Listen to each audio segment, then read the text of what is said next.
രാമനാമ മന്ത്രധ്വനികളും രാമായണ പാരായണവുമായി നാളെ കർക്കിടകം 1 വ്രതശുദ്ധിയുടെ പുണ്യം നിറയുന്ന രാമായണ മാസത്തെ വരവേൽക്കാൻ 4 അമ്പലങ്ങൾ ഒരുങ്ങി. രാമായ രാമചന്ദ്രായ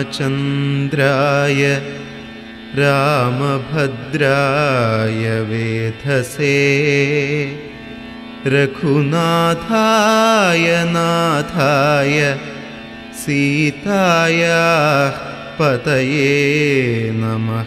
ഇനി ഭക്തി പെയ്തിറങ്ങുന്ന രാമായണ നാളുകൾ. വേദങ്ങളിൽ പുണ്യമാസമെന്ന് വിശേഷിപ്പിക്കുന്ന കർക്കിടകം കേരളീയർ രാമായണ മാസമായാണ് ആചരിക്കുന്നത്.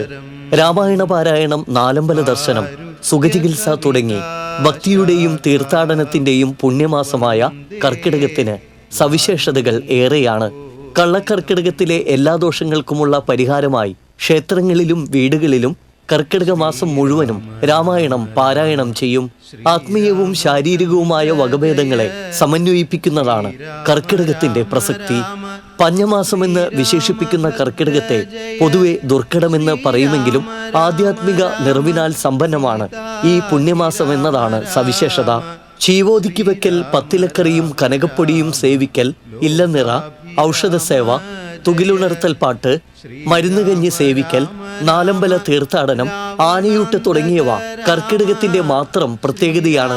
പിതൃക്കളുടെ മോക്ഷപ്രാപ്തിക്കായി നടത്തുന്ന കർക്കിടക വാവുബലിക്കും കർക്കിടകത്തിൽ ഏറെ പ്രാധാന്യമുണ്ട്. കർക്കിടകത്തിൽ മരുന്ന് സേവിച്ചാൽ കൽപ്പാന്തം സസുഖമെന്നാണ് ആയുർവേദത്തിന്റെ ശാന്തി മന്ത്രം. സുഖചികിത്സയ്ക്ക് ഏറ്റവും ഉത്തമ മാസമായാണ് കർക്കിടകത്തെ ആയുർവേദം കണക്കാക്കുന്നത്. നാലമ്പല തീർത്ഥാടനമാണ് കർക്കിടകത്തിലെ മറ്റൊരു പ്രത്യേകത. കർക്കിടക മാസത്തിൽ വ്രതശുദ്ധിയോടെ ദശരഥ പുത്രന്മാരായ ശ്രീരാമ, ലക്ഷ്മണ, ഭരത, ശത്രുഘ്നന്മാരെ മനമുരുകി പ്രാർത്ഥിച്ചാൽ ഉദ്ദിഷ്ട കാര്യസിദ്ധിയും ഐശ്വര്യവും ഉണ്ടാകുമെന്നാണ് വിശ്വാസം.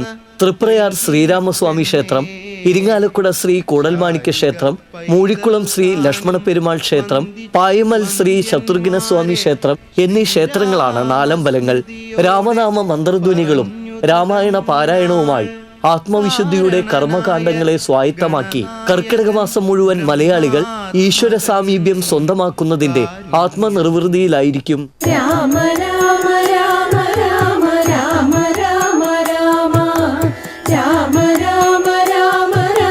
Cultural desk, TCV.